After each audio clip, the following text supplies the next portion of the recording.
we are looking at interpreting various tax forms, recognizing various tax forms, and tax deductions. So this is a little bit of new material that we haven't really seen yet. So we'll start with T1 general tax form. So the T1 general tax income tax forms are mailed to people who filed their income tax in the previous year. Otherwise, they can be picked up at postal outlets or online where forms are entirely blank. So this is a form that you get once you filled out your income tax for the first time.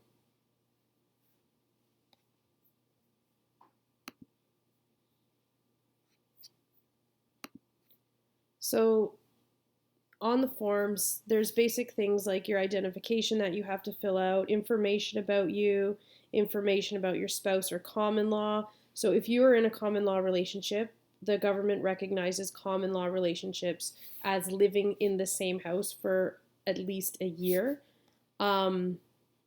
Information about your residence, and then there's some election information. So as a Canadian citizen, I authorize the Canadian Revenue Agency to provide my name and address to Elections Canada. This will help you when you're during election years when you have to get your voter card.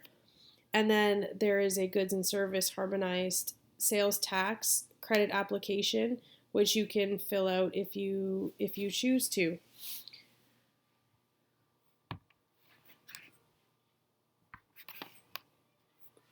So to help you complete your taxes, there are various forms that need to be completed to calculate the amount of tax that you should be paid both provincially and federally.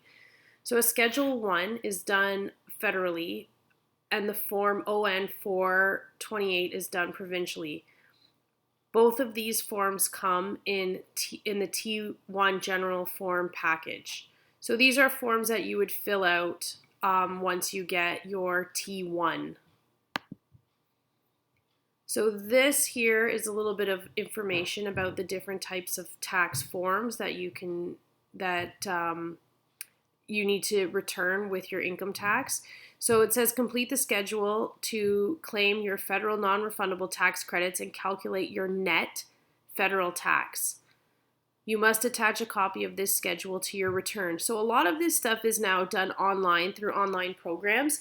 And when you file your taxes online, you can get, it literally instructs you which box to put which numbers. So in these tax forms, there are instructions for everything. So once you get your forms from your employer, there's different little boxes, and we'll go through those, for how you can fill out your tax forms and input the correct numbers. So these here, you guys, as we're going through this lesson, you can take a minute, you can pause the video, you can look at all the different lines of a tax form. So non-refundable tax credits. Here it says read the guide for details about these credits. So these are different credits that you can apply for. So if you're a caregiver, you need to attach a certain other form with that. It's called the Schedule 5. If you have someone in your family with disabilities who's a dependent, there's another tax refund for that. So when you're going through your taxes, it's pretty involved and there's a lot of things to look at. So there are different companies that help you with your taxes. But like I said, also the online programs now are pretty intuitive, where they're telling you what you need to fill out and where you need to put certain numbers.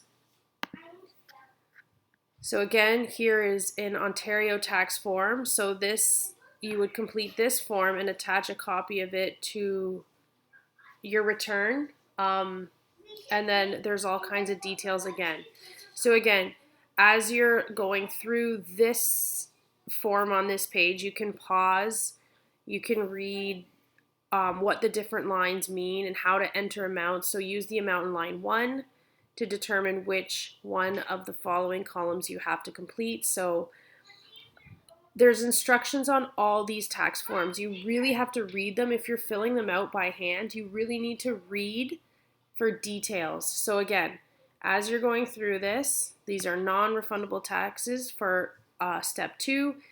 Pause the video and look at the different things that you need to include in your taxes. If you have dependents, so children under the age of 18, are you paying into Canada Pension Plan? What are your employment insurance premiums? What pension income amount?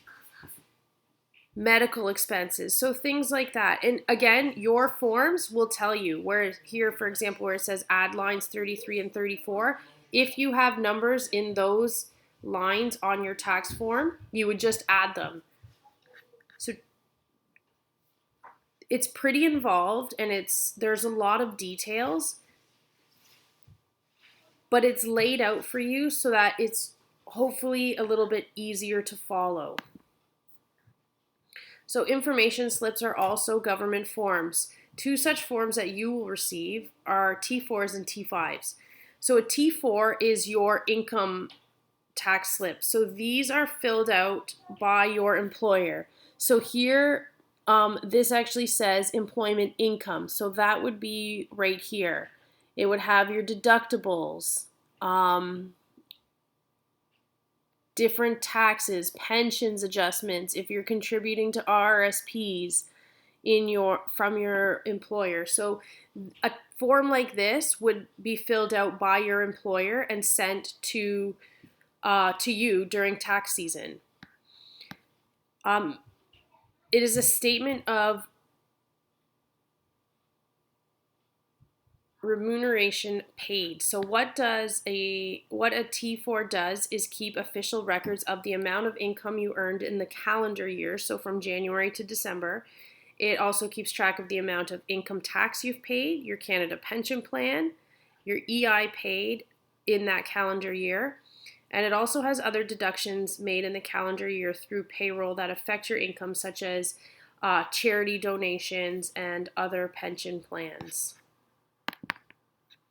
So this is a T5 slip. So this is a statement of investment income. So T5 slips are completed and issued by banks and other financial institutions. So if you're contributing to your registered retirement savings plan, you would get a T5 from your bank. A T5 keeps official record of the amount of interest earned by invested or saved money. Interest is considered income, therefore it's taxable. So if you have investments in mutual funds or RSPs, or you have a guaranteed investment certificate, which is a GIC, all that money that you make is on interest is taxable income. So the government will tax you on that income. So there's a couple support questions in this lesson. You might need to use a little bit of research to answer some of the key questions that are required for this task. But if you have any questions, this one's a little bit new. It's a little bit tricky. Send me a message on Edsby and I'll get back to you as soon as I can.